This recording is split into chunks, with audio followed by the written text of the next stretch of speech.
વિસ્તારમાં ચાઇનીઝ દોરીનું કારખાનું ઝડપાયું. ઝોન 4 પોલીસની એલસીબીની ટીમે કાર્યવાહી કરી. પોલીસે 2 લોકોની અટકાયત કરી છે. પાંડેસરાના મારુતિનગરમાં કારખાનું ઝડપાયું. પોલીસે કારખાનું સીઝ કર્યું. લાખો રૂપિયાની ચાઇનીઝ દોરીનો મુદ્દામાલ જપ્ત કરવામાં આવ્યો. सूरत शहर के पांडेसरा पुलिस स्टेशन विस्तार में जीआईडीसी में एक फर्म है एंजन मोनोफिलामेंट, एक कंपनी है, उसके यहाँ पे इंफॉर्मेशन मिली कि वहाँ पे चाइनीज़ मांझा जो है वो तैयार हो रहा है. तो इस पे एलसीबी की टीम ने वहाँ पे जाके चेक किया तो जो फाइन फिलामेंट यान है वो बनाने के लिए उन्होंने पूरा सेटअप किया हुआ था, लेकिन उसकी जगह पे वो पूरा चाइनीज़ मांझा वो बना रहे थे. वहाँ जब गए तो वहाँ एक प्रमोद भगवान मंडल वो कंपनी का प्रोडक्शन मैनेजर होना बताया और करीब वहाँ 30 जितने मज़दूर हैं वो अलग अलग मशीन के ऊपर काम कर रहे थे. कुछ कच्चा माल देख रहे थे, कुछ पका हुआ माल देख रहे थे, कुछ पैकिंग में थे, कुछ प्रोडक्शन में थे. जब पूछा गया कि ये कंपनी किसकी है तो उन्होंने बताया कि नरेश भाई पटेल हैं जो कतारगाम में रहते हैं, उनकी ये कंपनी है और सारा सामान जो है वो यहाँ से पैक होके और बाहर बिक्री के लिए जाता है. जितना भी तैयार किया हुआ सामान था उसके ऊपर सारा जो चाइनीज़ अपना मांझा होता है उसकी जो चरखी होती है वो भी उसके ऊपर लपेटा हुआ था. उसका पैकिंग भी वो लोग कर रखे थे. उसके ऊपर cobra gold for industrial use only ऐसा स्टिकर लगा के वो लोग बाहर भेज रहे थे और इसी के हिसाब से उन्होंने बिल भी उसके तैयार किए हुए थे. टोटल जब हमने वहाँ पे देखा तो टोटल 277 बड़े बॉक्स हैं वो चाइनीज़ मांझे के पैक किए हुए थे. एक बॉक्स में 60 जितनी छोटी जो अपनी चरखी आती है वो एक बॉक्स में 60 जितनी थी. तो 5700 जितना इतना तैयार माल था. कुछ सामान वहाँ पे जो डोरी है वो बनी हुई वहाँ पे बिखरी हुई पड़ी है. उसको वो लोग प्रोसेस नहीं कर पाए, वो प्रोसेस के फेज में ही थी. बहुत सारा वहाँ पे कच्चा माल है जो ये सब बनाने के लिए काम में आता है, वो सारा कुछ है.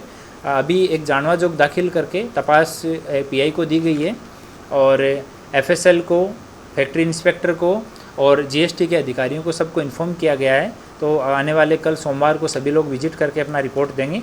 वो रिपोर्ट आने के बाद में जिस तरह से उनका ओपिनियन आएगा उसके हिसाब से एफआईआर दाखिल करके आगे की कार्यवाही की जाएगी.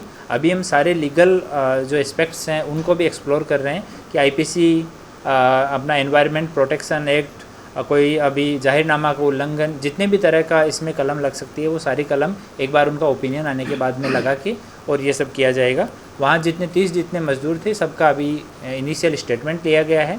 प्रोडक्शन मैनेजर है उसका इनिशियल स्टेटमेंट लिया गया है और अभी मुद्दा माल को वहीं रखा गया है. एफएसएल के एग्जामिन होने के बाद में, फैक्ट्री इंस्पेक्टर से एग्जामिन होने के बाद में, उनकी रिपोर्ट आने के बाद में आगे की कार्यवाही की जाएगी. सर ये कितना घातक है और कहाँ पर ये लोग सप्लाई करते हैं?